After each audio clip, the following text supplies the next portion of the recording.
Yo, what is up guys? Nick Nakai here, Let's Drift Media. Thank you guys for coming back to the channel. So on today's episode we have a 2000 Toyota 4Runner, 4-cylinder, 2-wheel drive.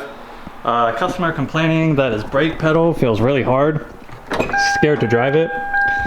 And I've concluded to a faulty brake vacuum booster, because basically we're not getting any vacuum assist on the brake pedal. I pulled off this vacuum line just to make sure that the booster itself is getting a good source of vacuum, and it is. But one way you could kind of really tell is when you go to push on the pedal with the car off and then you go to turn it on, the pedal should drop a good amount. If you've ever had a car with a good booster, or any car, you should know when you're holding the pedal with the car off, it's really hard, but once the car starts, the pedal gets nice and squishier, or at least a little bit more assist. So as of right now, there's literally no booster assist. So driving down the road, you really have to put like all your weight on it just to slow down. It's really scary and really dangerous. Like say you had a panic stop, somebody just cut you off, you're not going to be able to stop in time if your booster is not assisting you with that brake effort. So that's what we're going to do on today's video. We're going to be replacing the brake booster.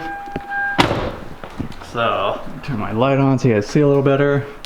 So picked up the new DeWalt underhood light. So far pretty good. So you can see the booster in there. We're gonna have to remove this vacuum hose. We are going to have to unbolt the brake master cylinder to pull it away from it, as well as it looks like we might have to move some of this stuff out of the way. It looks kind of tight in there. So we'll see when we get to there, but if anything, just have to remove some clips or something to give us some more free space under the hood. Kind of just pull the master cylinder and bend the lines a little bit to give yourself space. Then underneath here, you can see where the brake pedal, there's 4 bolts holding the pedal assembly to the booster, as well as that screw through push rod. So you're also going to want to keep track of how many threads are sticking out on there, so you don't really have to play with the adjustment of it later. As you can see, here's the new part. The front, we just have those 2 bolts holding the master cylinder and the vacuum line. And then here's what it looks like on the inside of the car, up at the top of the brake pedal assembly. So this is kind of the push rod I was talking about. So you want to just keep track how many threads are already sticking out right now on your pedal. So that way when you go to reinstall this one, you can just thread it in the same amount, tighten the lock nut, and call it good. So I'm going to start on the inside, unbolting these 4 and this lock nut washer, and unscrewing the rod out of the brake pedal.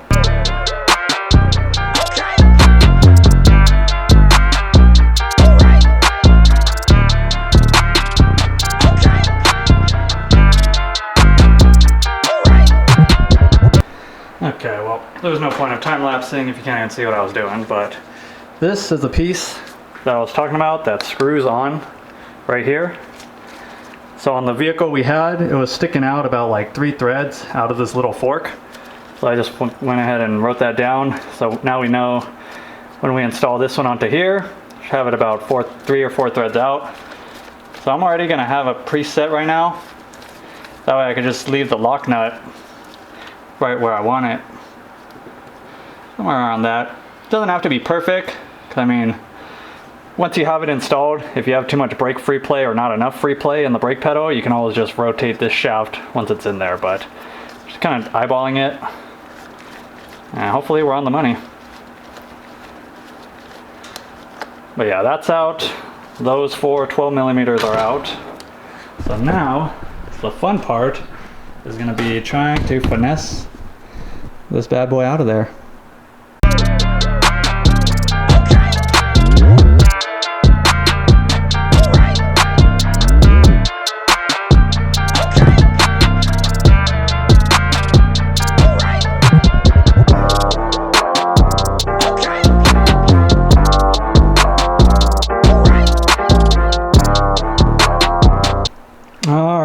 So you guys can see it's a little bit easier than I thought. I did drop a bracket. I need to make sure I find that bracket. But we got the old one and the new one side by side, just making sure everything looks pretty identical. And I went ahead and just measured how much distance the lock nut was away to this one, because I think since this is aftermarket, this rod is a little bit different length as far as where the threads start and end. So I ended up having to put the lock nut in a little bit more to get it more closer to this. Like I said, we'll be able to adjust it if something doesn't feel right after all. So now what I'm going to go ahead and do is take off these 4 nuts on the inside and feed it back in the reverse order. Make sure you go in with the vacuum hose up on the top.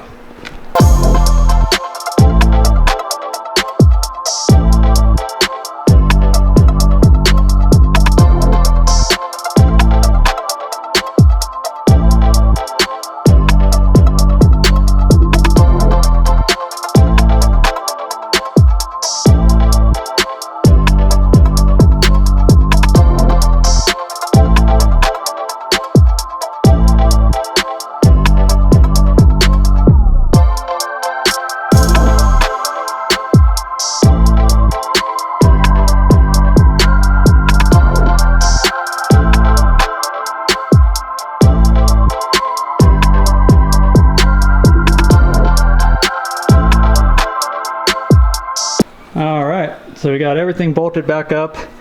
Took longest trying to find this stupid little bracket that fell down sitting on the skid plate. But yeah, when going back, make sure you put the master first, then the bracket with the brake lines. Don't be like me, put it the other order. Wonder why it's not going on. But pretty much everything's here is done. I just gotta put this little 10 bracket on. Just gonna go on the inside now, bolt down those 4 12s holding the brake pedal assembly to the booster, and then put that fork, the little pickle fork, back on, put the slide pin through, and check our free play and see if we're good to go. Alright, well, we got everything all secured now. Got the pickle fork, the adjuster rod on. Still didn't lock the lock nut yet. I'm not too sure if the adjustment is going to be where we want it, but that's all secured. Let's start the car, see if we get some brake assist.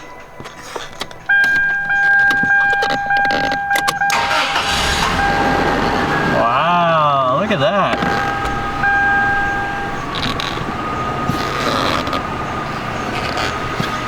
Much better. Go ahead and show you guys again. You guys saw, I think it's still holding the vacuum, that's good. You guys saw in the earlier episode, or not episode, the beginning of the clip, the brake pedal did not go down once I turned the car on. There we go. Diagnosis confirmed. Alright, so once you get your adjustment correct, I say kind of just go like you want to have just like a 1/2 inch to a 1/4 inch of free play before the brake pedal starts engaging. That's kind of the rule of thumb I've been taught. So once you get that good, tighten that lock nut and don't forget to put that retracting spring on there. That way it helps pull the pedal back up. And go for a good test drive. But not too difficult of a job. It does take some time and patience. I mean, mainly the hard part is wiggling the booster out of the engine bay. But at least now this problem's solved and my customer can go down the road not worried when someone cuts him off that he's not going to be able to stop in time. So hope you guys enjoyed this quick little tutorial or DIY on how to replace a brake booster on a 4Runner. So that's pretty much it. I'll catch you guys next time. Peace! Hey, Bill, I'm in the mood for a switch up. I hit the function, hit the rose till I hiccup. I hit the stage and leave with money that's a stick up. She picture perfect, so I told him I'm a flick up.